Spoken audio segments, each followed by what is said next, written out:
xisbiga wadani waxa uu taagan yahay inuu dhowro qawaaniinta iyo shuruucda dalka u taala ee dastuurku ka mid yahay waxa uu asaasan yahay inuu dhowro oo uu hoggaansamo dhammaanba wixii xeerar ah ee ku saabsan doorashooyinka waxa uu hoggaansan yahay oo uu asaasay xisbiga wadani inuu tixgeliyo qodob kasta oo ku taxalluqa xeer ama sharci ama doorasho ha ahaato ama mid dastuuri ha ahaato ama mid kale ha ahaato aan shaxmarinabe sidaa darteed xisbi ahaan annagu waxaanu ixtiraamaynaa dhammaanba shuruucda doorashooyinka ee kala duwan dhinac kastoo ay tahay baanu ixtiraamaynaa waxaanu u hoggaansannahay qodob kasta oo sharci oo ka soo baxa komishinka doorashooyinka qaranka waayo guddiga doorashooyinka qaranku waa hagaha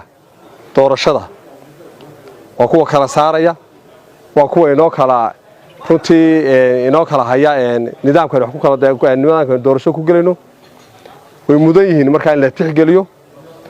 qodobada hayndaabka inoo ah ee ina kala xakameynayana waa in loo wada hoggaansamaa annagu xisbi ahaan qodob kasta oo sharci oo komishinka ka soo baxa waanu ixtiraamaynaa waananu hoggaansamaynaa qawaaniinta doorashooyinka iyo xeerarkoodu siday dhigayaan waxaanu ka xunnahay ama somalilan baanu sheegaynaa maanta in xisbiga talada haya kulmiye somalilan aanu sharcigeedii hore u ixtiraamin horena uu dastuurkii qarankani lahaa ummaddani ku heshiisana hore u jabiyey ku tagrifal awoodeed iyo ku tagrifal sharcina uu hore u sameeyey maanta markay ogaadeen halka ay fadhiyaan iyo gegada maran ee somalilan ka taageen shacabkeedii qodobadii ay komishinku soo saarayeenna mar iyo laba iyo saddexba ay jabiyeen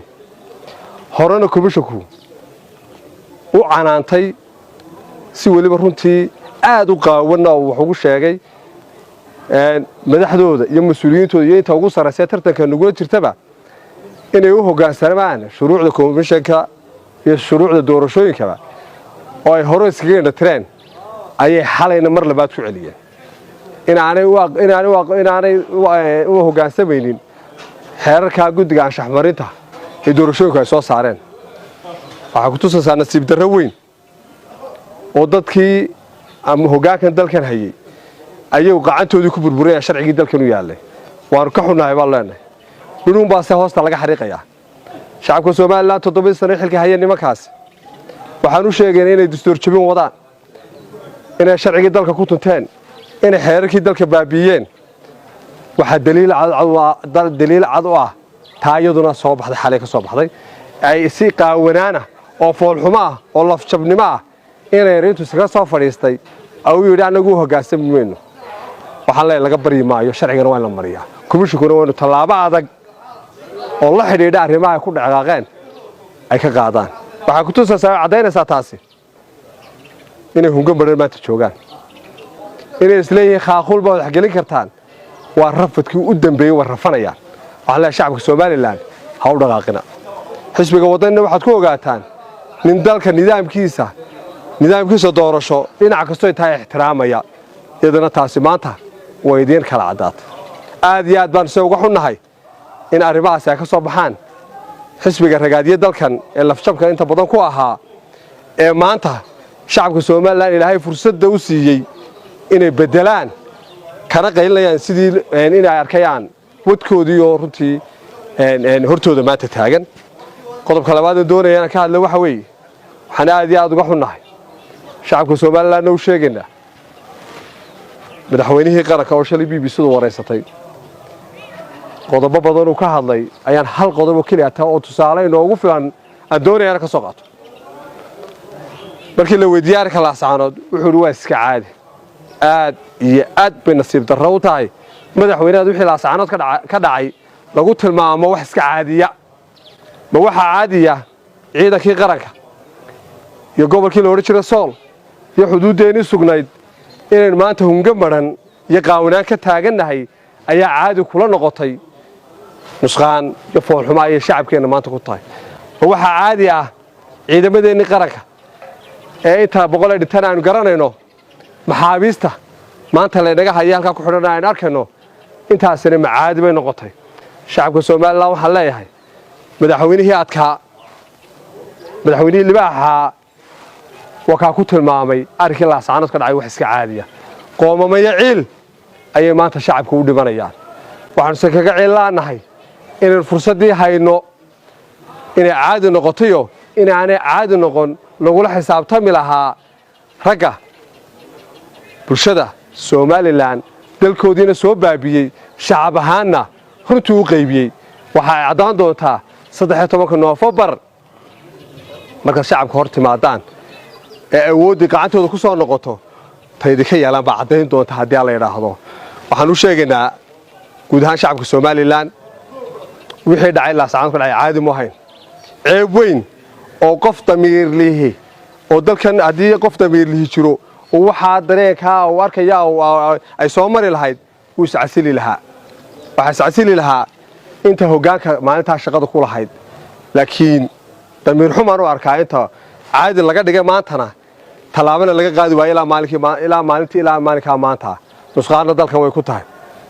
qodob kale aan ka hadlayaa wuxuu weeyii waxa inay ku yaro shalay xamar nagaga yimiday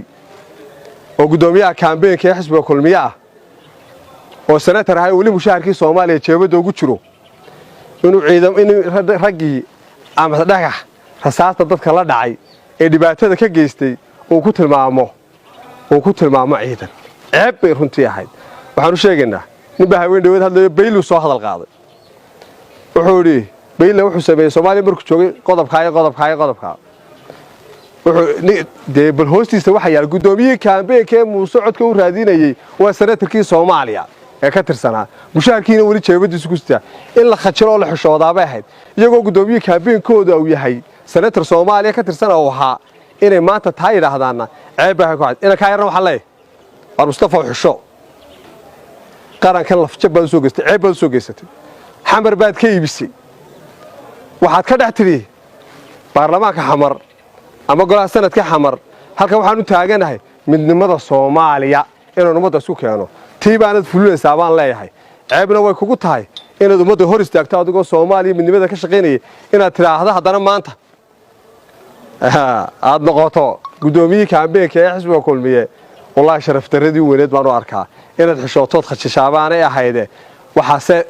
adiga ka liita kuwa wax ku dirtay guud ahaan shacabka Soomaaliland qodobka ku soo gabagabeynaya waxa weey 13 Noofambar maanta waxay naga xigtaa 12 cisho waa fursad weyn oo dahabi ah guud ahaan shacabka waxaan ugu baaqayaa in Muuse la bedelo in xisbiga kulmiye la bedelo in codka la siiyo xisbiga wadani iyo musharaxiisa Cabdiraxmaan Maxamed Cabdilaahi madaxweynaha iyo musharaxa madaxweyne ku xigeenka Maxamed Cali oo Cabdi iyo xisbiga wadani in codka lagu soo saaro dhammaanba shacabka Soomaaliland meel kasta ku sugan yihiin gaar ahaan gobolka Awdal waxaan ugu baaqayaa inay doortaan xisbiga wadani labada codna ay siiyaan soo saaraan xisbi iyo xukuumad wada socota fursadda dahabigan ay ka faa'iideystaan aanu dhisano madaxweyne inala dareena dalkeena iyo dadkeena isku wadaya aynu baahannahay la xajecladiisa inaan wada dhisano kaasina maanta waxa la isku raacay Soomaaliland isku raacday inuu noqdo musharax Cabdiraxmaan Maxamed